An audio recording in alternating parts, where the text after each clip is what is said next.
Constable भर्ती 2024 physical update क्या है। एक नया नोटिस आया है। नोटिस में बताया गया है कि सेंटर रेडी हो चुके हैं, एडमिट कार्ड जारी होने वाले हैं, फिजिकल डेट कब है, कब से फिजिकल स्टार्ट हो रहे हैं, सब कुछ बताया गया है। सब कुछ आपको इस वीडियो में बताएंगे साथियों। उसके साथ साथ कौन कौन से इंपॉर्टेंट डॉक्यूमेंट्स आप सभी को ले जाने हैं, झारखंड व अदर स्टेट के बच्चों के लिए क्या अलग अलग डॉक्यूमेंट हैं या फिर दोनों को एक ही डॉक्यूमेंट ले जाने हैं। उसके साथ साथ रेगुलर या बैकलॉग का फिजिकल एक साथ होगा या फिर अलग अलग होगा। फिर नेक्स्ट है यहाँ पर फिजिकल सेंटर रेडी। जी हाँ, फिजिकल सेंटर रेडी रह चुके हैं। नेक्स्ट है फिजिकल कैसे व कहाँ होगा, फिजिकल डेट अपडेट। सारी जानकारी जब वीडियो मिलने वाली है, ध्यान से वीडियो एंड तक देखियो। चैनल पर पहली बार आई हैं तो चैनल है सब्सक्राइब कर लियो, जब तक कि आगे आने वाली हर एक अपडेट तुम्हें सबसे पहले मिलती रहे। और दूसरा है जो मैं लैंग्वेज बोलती हूँ, ये ब्रजभाषा है। आई होप कि सबको पसंद आएगी, इससे कोई भी किसी को दिक्कत नहीं होगी। ठीक है जी, चलिए। तो हम ब्रज के हैं तो हम ब्रजभाषा ही बोले। नेक्स्ट है एडमिट कार्ड कब तक आ जाएंगे, इंपॉर्टेंट इंफॉर्मेशन नोटिस। देखो सबको पता है कि जो ये भर्ती है जो 4919 पोस्ट पर है ना। फॉर्म भरे गए भाई, सबने फॉर्म भरे, जनवरी फरवरी फॉर्म भरे गए, लेकिन अब काफी टाइम है चुका है, अभी तक इसके एडमिट कार्ड ना आए और बच्चा है वो तैयारी भी नहीं कर रहे हैं कि भाई जब एडमिट कार्ड आ जाएंगे हम तभी तैयारी करेंगे। साथियों एक बात यहाँ पर कान खोल के सुन लो कि जब आपका एडमिट कार्ड आएंगे ना, बाकी बात तुम्हें टाइम ना दिया जाएगा, क्योंकि 15 दिन पहले ही तुम्हारे एडमिट कार्ड आएंगे। समझ रहे हो, 15 दिन पहले। अब तुम 15 दिन पहले में जो 10 किलोमीटर की तुम्हारी रनिंग है, मेल के लिए जो रनिंग है वो 10 किलोमीटर की है 1 घंटा में, ठीक है जी, 1 आवर में। और वहीं पर फीमेल की जो रनिंग है वो है 5 किलोमीटर 30 मिनट में। तो जी आपकी रनिंग है ना, जी ऐसे मतलब हलवा ना है कि ऐसे खा लेंगे, समझ रहे हो। तो इस वजह से तुम्हें अभी से मेहनत करनी है, क्योंकि मैं तुम्हें यहाँ पर अपडेट ही बताने आई हूँ कि क्या अपडेट है, कब से तुम्हारे फिजिकल स्टार्ट है, कब तक तुम्हारे एडमिट कार्ड आ रहे हैं, जब तक कि तुम तैयारी स्टार्ट कर दो। क्योंकि बहुत सारे साथी ऐसे हैं जो कह रहे हैं कि एडमिट कार्ड आएंगे तभी तैयारी करेंगे। साथियों जी तो खेल दिल्ली पुलिस में भयो तो तुम फिर से किसी भी गलती को क्यों दोहरा रहे हो, है ना। और देखो झारखंड को अगर आपने सपनों देखो है तो झारखंड रोज रोज आने वाली भर्ती ना है, क्या साल में 8 साल बाद भर्ती आ रही है। तो साथियों रोज रोज तो तुम्हें मौका मिलेगा ना, तुम्हारी ओवर एज भी रह जाएगी, बहुत सारे रीजन है, तुम इतनी लंबी मेहनत भी ना कर सको कि चलो यहाँ में ना भयो तो आगे कर लेंगे। तो बहुत सारे रीजन है जाकी वजह से क्या है कि तुम्हें मेहनत अभी करनी है, इसी बार करनी है, और सिलेक्शन तुम्हें जई बार लेना है, आगे को इंतजार बिल्कुल भी ना करना, ठीक है। तो देखो एक गजट पत्र जाको जारी भयो, गजट पत्र में बताई गई कि जो आपका चूंकि पहले का है पहले कह रहे हैं कि भाई आपका एग्जाम होगा, है ना, लेकिन फिर बाद में आई कि भाई पहले आपका फिजिकल होगा। गजट पत्र में जारी हुआ कि पहले फिजिकल होगा। पहले का देखो, पहले का शेड्यूल क्या था, पहले का था कि भाई पहले आपका एग्जाम हो जाएगा, फिर आपका फिजिकल हो जाएगा, फिर आपका फिजिकल के बाद मेडिकल हो जाएगा, फिर आपका डीबी, ऐसे करके। लेकिन फिर बाद में बताइए कि पहले एग्जाम होएगा, सॉरी पहले फिजिकल होएगा, फिजिकल उसके बाद होएगा यहाँ पर मेडिकल, फिर होगा एग्जाम, और फिर यहाँ पर होगा आप सभी का डीबी। अब यहाँ पर ये बात देखो कि भाई जो फिजिकल है, फिजिकल में कम से कम 18 लाख बच्चों ने फॉर्म भरा है, तो 18 लाख बच्चे ना तो कम से कम 16 लाख बच्चे तो फिजिकल देवे जाए वाले हैं, है ना। पास है ना वो अलग बात है। 18 लाख तो जाए 16 लाख जाए वाले हैं। अब 16 लाख में से मेडिकल देंगे 8 से 10 लाख। अगर सेकंड स्टेप मेडिकल है तो मतलब 8 से 10 लाख बच्चे तो छट जाएंगे भाई। तो अब ये बताओ कि 8 से 10 लाख बच्चों को मेडिकल संभव है का? नहीं है भाई, बिल्कुल। मेडिकल लास्ट में सबसे लास्ट वाला प्रोसेस होता है, जहां पर कि सिर्फ 1 लाख से भी कम बच्चे होते हैं जब उनका इतना लिया जाता है मेडिकल। 1 लाख बच्चे बहुत ज्यादा हो जाते हैं, यानी कोई बड़ी वैकेंसी है तो उनका, है ना। अदरवाइज तो 1,50,000 ही बच्चों का यहाँ पर मेडिकल करवाया जाए। तो साथियों यहाँ पर जो आप ये सब देख रहे हैं मेडिकल, तो मेडिकल बहुत कम बच्चों का लिया जाएगा, इसीलिए ये जो प्रोसेस है वो चेंज होगी। क्या होगा, हो गया कि पहले पीईटी लेंगे आपका, फिर आपका एग्जाम लेंगे जिसमें कि 8 से 9 लाख बच्चे बैठेंगे, फिर बाकी बात तुम्हारा मेडिकल और डीवी होगा। समझ में आ रहा है, मेडिकल और डीवी। अब वो डीवी पहले ले लेंगे, मेडिकल बाद में ले लेंगे, इस तरह से। समझ में आ गई सबको? तो ये यहाँ पर इस तरह से तुम्हारा जो फिजिकल है और वो सिलेक्शन प्रोसेस है कुछ इस प्रकार है। ऐसे इससे चेंज हुआ ये, और अब ये है तुम्हारा वो ये है पीटी, एग्जाम, मेडिकल और डीवी। समझ में आ गई? चलो, तो अब हम इसे यहाँ पर हटा देते हैं। बाकी जो और हमारे क्वेश्चन है भाई ध्यान रखियो अपना सिलेक्शन प्रोसेस। ये गजट पत्र जो जारी भयो फॉर्म भरवे के 1 से 1.5 महीना बाद ये वही बताई गई। समझ में आई? चलो, तो नेक्स्ट देखो यहाँ पर इम्पोर्टेंट डॉक्यूमेंट कौन कौन से तुम्हें इम्पोर्टेंट डॉक्यूमेंट चाहिए, ध्यान से देख लियो सभी बच्चे यानी पहले झारखंड वाले बच्चे देखो। सबसे पहला है तुम्हारा आधार कार्ड है वो। दूसरा है तुम्हारी 10th की मार्कशीट, ठीक है। फिर नेक्स्ट है तुम्हारा जो भी झारखंड के बच्चे हैं डोमिसाइल होना चाहिए। दूसरा है कास्ट सर्टिफिकेट, जिस भी कास्ट से हैं तुम बाको सर्टिफिकेट होना चाहिए, ठीक है। फिर है पासपोर्ट साइज फोटो होनी चाहिए, कम से कम 5 से 10 फोटो पासपोर्ट साइज फोटो। इतनी चीज तो तुम्हें ओरिजिनल चाहिए। अब 5-5 फोटो सबकी, आधार कार्ड की, 10th की मार्कशीट, डोमिसाइल, कास्ट सर्टिफिकेट और पासपोर्ट साइज फोटो, ये तो है ही 5। इनकी तुम्हें जो ये 4 चीजें हैं इनकी तुम्हें फोटोकॉपी चाहिए, कम से कम 5-5 फोटोकॉपी तुम्हारे पास होनी चाहिए। ये होगा झारखंड वाले बच्चों के लिए। समझ में आ गई? इतना तुम सब लेके जानो है ना।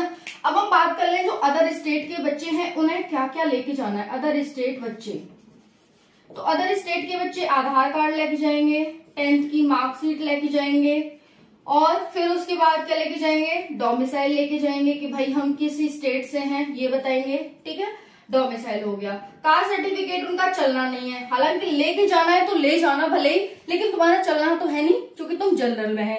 यही तो पता चल रहा है कि डोमिसाइल थे कि तुम कहाँ के हैं भाई, बाहर के हैं, तो ठीक है कास्ट सर्टिफिकेट की तो कोई जरूरत है ना। समझ में आ गई? हाँ, अब कास्ट सर्टिफिकेट जो है वो सेंटर का चाहिए या स्टेट का, तो स्टेट का ही चाहिए। मतलब इन बच्चों को जो हाँ यहाँ पर झारखंड वाले हैं उनका लगेगा कास्ट सर्टिफिकेट, तो उनको कैसा चाहिए, तो उनको झारखंड यानी स्टेट का ही चाहिए, सेंट्रल का नहीं चाहिए। समझ में आ गई है ना। तो तुम्हारा ये तो हट जाता है। बाकी साथियों यहाँ पर आधार कार्ड, 10th की फोटो, पासपोर्ट साइज फोटो हो जाते हैं, और फिर इनकी तुम्हें फोटोकॉपी लेके जानी है 5-5। ये है तुम्हारे डॉक्यूमेंट। समझ में आ गई? या कि स्क्रीनशॉट ले सको आपको, ठीक है। चलो, तो देख लो। अब यहाँ पर हम नेक्स्ट बढ़ते हैं। नेक्स्ट है साथियों आप सभी का कि झारखंड व अदर स्टेट के बच्चे डॉक्यूमेंट हमारा हो चुका है। चलो नेक्स्ट देखते हैं।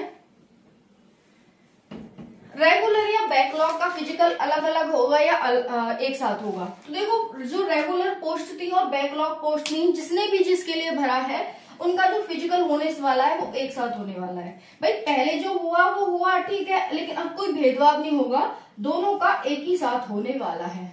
समझ में आ गई? नेक्स्ट है फिजिकल सेंटर रेडी। जी हाँ साथियों, फिजिकल सेंटर रेडी है चुके हैं। मैं तुम्हें बता देती हूँ कौन कौन से फिजिकल तुम्हारे रेडी है चुके हैं, जैसे कि धनबाद, बोकारो, गिरिडीह, ठीक है, धनबाद, बोकारो, गिरिडीह, रांची और सिंहभूमि। ये 5 सेंटर, हालांकि अभी इनमें ये उन्होंने बताया है कि इसमें थोड़ा बहुत चेंजेस हो सकता है, हम 1-2 सेंटर और बना लें। ये यहाँ पर आप सभी के 5 सेंटर हैं जो कि रेडी हो चुके हैं, रेडी हो रहे हैं तुम्हारे फिजिकल के लिए, ठीक है जी। समझ में आ गई तुम्हें ये सारी कहानी कि कैसे कैसे क्या है। चलो, तो ये तुम्हारे सेंटर है भाई, ये रेडी हो चुके हैं।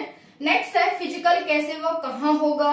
फिजिकल देखो, चिप सिस्टम पहले ही हटा दिया गया है। अब तुम्हारा चिप सिस्टम तो भाई है ना है, चलो तो ठीक है भाई, चिप सिस्टम तो है ना। अब दूसरा है फिजिकल ग्राउंड पर होएगा, ग्राउंड पर या फिर रोड पर होएगा, है ना।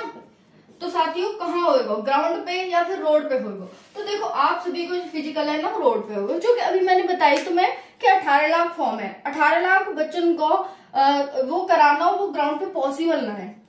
तुम्हें 25 चक्कर लगाने, तो देखो तुम्हारे लिए भी बहुत अच्छी बात है ये कि भाई तुम मतलब रोड पे करवा रहे हैं, क्योंकि यहाँ पर चक्कर काउंट करने में 25 चक्कर बन रहे हैं। अब 25 चक्कर कैसे काउंट करेंगे भाई, भूल न जाए, ये न है जाए, वो न है जाए, कौन सी टेक्निक अपनाए, मतलब बहुत सारी। फिर हमारा ना दिमाग उधर भी चला रहा है तो हम अपनी स्पीड भी कम कर देते हैं भागते भागते। तो यहाँ पर ये भी दिक्कत थी, इस वजह से ये तुम्हारे लिए सहूलियत वही है कि तुम्हारा फिजिकल है वो रोड पे है, समझ में आ गई। क्योंकि वैसे ही जब हम राउंड पे ऐसे घूमते हैं तो जब हम यहाँ से यहाँ रहे तो हमारी स्पीड वैसे ही कम हो जाए, यहाँ से यहाँ गए, फिर यहाँ से यहाँ गए, फिर यहाँ से आ गए, तो स्पीड में वैसे ही थोड़ा बहुत फर्क आ जाए, 4-5 सेकंड तो ऐसी चली जाए। तो यहाँ पर ये है वो, है ना। नेक्स्ट है फिजिकल डेट अपडेट। जी हाँ साथियों, ये बहुत बड़ी आपके लिए भाई वो है, क्योंकि सब इसी का इंतजार कर रहे हैं कि फिजिकल कब होगा हमारा। तो देखो एडमिट कार्ड तुम्हारे कब आएंगे, एडमिट कार्ड आएंगे तुम्हारे फिजिकल से 15 दिन पहले, 15 दिन पहले। और ये सब ऐसे ही नहीं है साथियों, उन्होंने बाकायदा अपडेट दिया इस चीज का कि 15 दिन पहले तुम्हारे एडमिट कार्ड आएंगे। और दूसरा है जो फिजिकल अपडेट है वो है साथियों जुलाई, कि जुलाई कह रहे हैं कि जुलाई में है जहां तक हम अपनी दौड़ को करवा लेंगे, है ना। तो दौड़ जुलाई में होगी। अब जुलाई में चाहे लास्ट में है सके चाहे मिड में है सके, तुम्हारे मतलब जुलाई में ही तुम्हारे एडमिट कार्ड आएंगे, जुलाई में ही तुम्हारी दौड़ स्टार्ट हो जाएगी, ठीक है जी। ये अनुमान है, क्योंकि साथियों अब जुलाई में है तो गर्मी भी पड़ेगी और बारिश भी आने लगती है, तो फिर हमारे लिए थोड़ी सी और चुनौती बन जाएगी कि हम धूप में और पानी में बारिश में कैसे दौड़ेंगे, है ना। हालांकि रोड पे साथियों, रोड पे तो पानी का रुकता नहीं है, वो तो इधर उधर चला जाता है, लेकिन हमारे लिए अच्छी बात भी है और यहाँ पर बुरी बात भी है कि मान के चलो बारिश आ गई तो हमारा पोस्टपोन्ड हो जाएगा। दूसरा है बारिश नहीं आई, गर्मी पड़ी तो हमें गर्मी में दौड़ना पड़ेगा, है ना। और अगर ऐसा हुआ, हमारी किस्मत अच्छी हुई कि भाई सुबह बारिश आ गई, हम जब तक पहुंचे आराम से, अच्छा मौसम है, धूप भी नहीं निकल रही, हम अच्छे से दौड़ पाएंगे, है ना। एक और बच्चे का डाउट आ रहा था कि जूता पहन के दौड़े या फिर बिना जूता के। तो देखो बिना जूता के आप दौड़ेंगे, जैसे भी आपने प्रैक्टिस की है आप वैसे ही दौड़े, नई टेक्निक बिल्कुल भी फिजिकल के टाइम पर न अपनाएं। अगर आप अभी प्रैक्टिस के टाइम पर जूते के दौड़ रहे हैं तो जूते के ही दौड़ना, बिना जूते के दौड़ रहे हैं तो बिना जूते के ही दौड़ना, क्योंकि practice makes man a perfect, क्योंकि प्रैक्टिस क्या करती है, मैन को परफेक्ट बनाती है। तो जैसा हम प्रैक्टिस करेंगे वैसा ही हम वहां पर अप्लाई करेंगे, न्यू टेक्निक बिल्कुल भी नहीं अपनाएंगे। एक बच्चे का और डाउट आया है कि भाई हमारे नौकनी है तो क्या हमें निकाल दिया जाएगा। साथियों नौकनी तो बिल्कुल भी बर्दाश्त नहीं की जाती है फिजिकल में। तो अगर आपकी नौकनी है तो बटरफ्लाई एक बहुत ही अच्छा उपाय है इसका। बटरफ्लाई एक्सरसाइज मैंने वीडियो बना के डाल दी है, भाई देख लियो कि कैसे बटरफ्लाई एक्सरसाइज हो है, और बात कैसे हमारा 15 से 20 दिन में आपकी जो नौकनी की समस्या है ना, वो बिना दवाई के, बिना किसी उसके कोई ट्रीटमेंट नहीं, कोई डॉक्टर नहीं, कुछ नहीं, कोई उसका साइड इफेक्ट नहीं, सब कुछ, तो उसका बहुत ही अच्छे से आप अपनी तैयारी को कर सकते हैं। उसे करो भाई, डेली कम से कम 100 बटरफ्लाई करो आप। कुछ नहीं होता, पैरों को ऐसे रखना है और जो अपने आपके जो पैर है ना, घुटने हैं, उनको ऐसे करते रहना है। तो जो उनके बीच में अभी जो आप दौड़ते हैं वो लड़खड़ा कर आप गिर जाते हैं या फिर वो टच होते हैं ऐसे खड़े होने में, तो उनमें गैप आ जाएगा, और गैप आ जाएगा तो फिर आपकी नौकनी चली जाएगी। एक और काम कर सकते हैं इसके लिए, रात को जब आप सोएंगे तो कोई ऐसे सोता है, कोई ऐसे सोता है, कोई ऐसे, कैसे भी, लेकिन आपको क्या है कि तकिया दोनों पैरों के बीच में लगा के सोना है। समझ में आ गया? दोनों घुटनों के बीच में तकिया को लगा के सोना है। आप देखेंगे कि 15 से 20 दिन में ही आपको रिजल्ट मिलने लग जाएगा। ठीक है जी। तो ये पूरी इंफॉर्मेशन थी। जुलाई अपनी मान करके जिन भी साथी ने अभी तक तैयारी ना करी वो तैयारी स्टार्ट कर दो। आपका ही भला होने वाला है और किसी का भला नहीं हो जाते। और भाई फिजिकल डेट आ चुकी है भाई, अब चुनाव भी है चुके हैं, एंड है 7वां चरण लगभग एंड होने को है। 4 जून को अपने वो आ जाएंगे। तो आपके पास जो टाइम बचा हुआ है वो मई बची हुई है, सॉरी जून बची हुई है। तो जून आपके पास है, सिर्फ 1 महीना तुम्हारे पास है भाई। तुम या तो बिगड़ जाओ या सुधर जाओ। सुधर जाओ मतलब हो या तो फिजिकल की तैयारी स्टार्ट कर दो, या फिर यही सोच लो कि जब डेट आएगी तभी करेंगे भाई, फिर वो आपकी मर्जी है। ठीक है जी, धन्यवाद, थैंक यू सो मच, जय हिंद।